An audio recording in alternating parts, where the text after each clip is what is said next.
What we're going to focus on is how would you build a stage 3 process. And a stage 3 process requires A, that you have a discipline in place, B, that it's got to be proactive.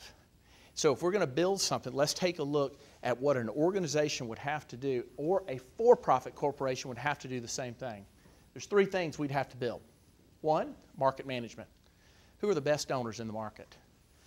If your organization hasn't built a profile, for instance, or who are the people that we are targeting, then by default we can't target those people.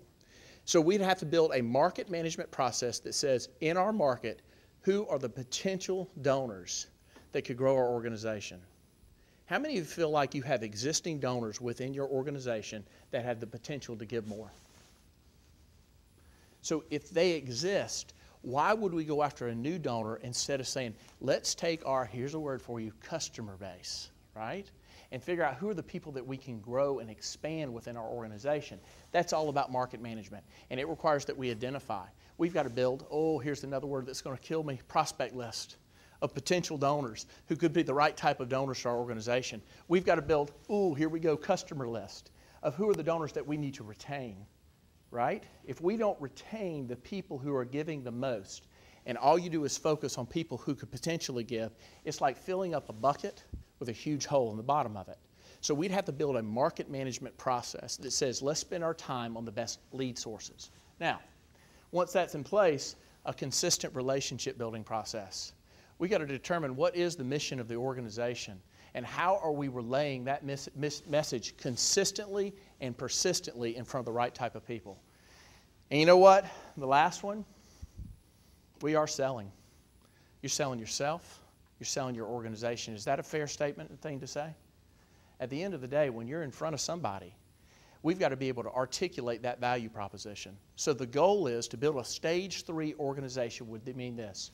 When we're in front of someone in a face-to-face interaction, we're demonstrating a consistent relationship building process, but you know what? We're in front of the right type person, stage 3. And lastly, raise your hand if you're a leader, if you're an executive director, if you're leading a team. Okay, do you know how critical this is? Any process that's built, if it's not led, is a failed process. There's got to be an overarching relationship building process that says this, we message. You know what the problem is with many organizations and many companies? 3 issues. Messaging. Sometimes our messages that we want to message to the rest of our staff get diluted and changed, and sometimes the messages conflict. And sometimes if you ask somebody who was working with you, they'd say, you know what? If somebody would just tell me what they'd like me to do, every single day I would do it. And when you conflict messages to people that we would term average performers, and those are good people, by the way, 80% of a core of a team are average performers.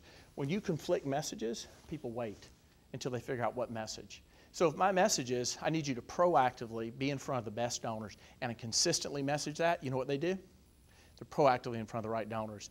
If the message is, I just need you to fill out file folders, and then this afternoon, how many people did you get in front of? And then the next thing is, what are we doing with this event? We confuse messages. So overarching relationship management process says that we message market management, we message relationship building, and we message face-to-face. Those 3 things.